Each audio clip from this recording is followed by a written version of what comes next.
ಧಕ್ ಧಕ್ ಬ್ಯೂಟಿಗೆ ಇಂದು 58ನೇ ಹುಟ್ಟುಹಬ್ಬದ ಸಂಭ್ರಮ.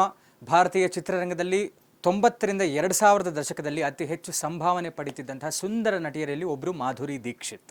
ನಟಿಯಾಗಿ ನಿರ್ಮಾಪಕಿಯಾಗಿ ಗುರುತಿಸಿಕೊಂಡಿರುವಂತಹ ಮಾಧುರಿ ದೀಕ್ಷಿತ್ ಅಂದಿನಿಂದ ಇಂದಿನವರೆಗೂ ಒಂದೇ ರೀತಿಯಾದಂತಹ ಚಾರ್ಮ್ ಉಳಿಸಿಕೊಂಡಿರುವಂತಹ ನಟಿ. ಇಂದು ಅವರ ಹುಟ್ಟುಹಬ್ಬದ ಸಂಭ್ರಮ.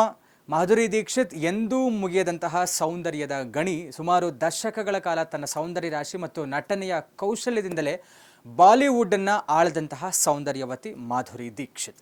ಅವರವರ 17ನೇ ವಯಸ್ಸಿಗೆ ಚಿತ್ರರಂಗಕ್ಕೆ ಕಾಲಿಟ್ಟರು. ಅವರಿಗೀಗ 58 ವರ್ಷ ತುಂಬಿದೆ. ಆದಾಗ್ಯೂ ಇನ್ನು ಅಷ್ಟೇ ಬೇಡಿಕೆಯನ್ನು ಉಳಿಸಿಕೊಂಡಿದ್ದಾರೆ. ಮಾಧುರಿ ದೀಕ್ಷಿತ್ ಅವರ ಒಟ್ಟು ಆಸ್ತಿ 250 ಕೋಟಿ ರೂಪಾಯಿಗೂ ಹೆಚ್ಚಿದೆ ಅಂತ ಕೆಲವು ಮಾಧ್ಯಮಗಳು ವರದಿಯನ್ನು ಮಾಡಿವೆ. ಒಂದು ಸಿನಿಮಾಗೆ 4ರಿಂದ 5 ಕೋಟಿ ಸಂಭಾವನೆಯನ್ನು ಮಾಧುರಿ ದೀಕ್ಷಿತ್ ಪಡಿತಾರೆ. ಆ್ಯಂಡ್ ಡ್ಯಾನ್ಸಲ್ಲಿ ಎಕ್ಸ್ಪರ್ಟ್ ಆಗಿರುವಂತಹ ಮಾಧುರಿ ದೀಕ್ಷಿತ್ ಹಲವು ಹಿಟ್ ಸಾಂಗ್ಗಳನ್ನು ಕೂಡ ಕೊಟ್ಟಿದ್ದಾರೆ. ಹಾಗೆ ಡ್ಯಾನ್ಸ್ ಎಕ್ಸ್ಪರ್ಟ್ ಆಗಿರುವಂತಹ ಮಾಧುರಿ ದೀಕ್ಷಿತ್ ಒಂದಷ್ಟು ರಿಯಾಲಿಟಿ ಶೋಗಳು ಕೂಡ ಡ್ಯಾನ್ಸ್ ರಿಯಾಲಿಟಿ ಶೋ ಕೂಡ ಜಡ್ಜ್ ಕೂಡ ಕೆಲಸವನ್ನು ಮಾಡಿದ್ದಾರೆ.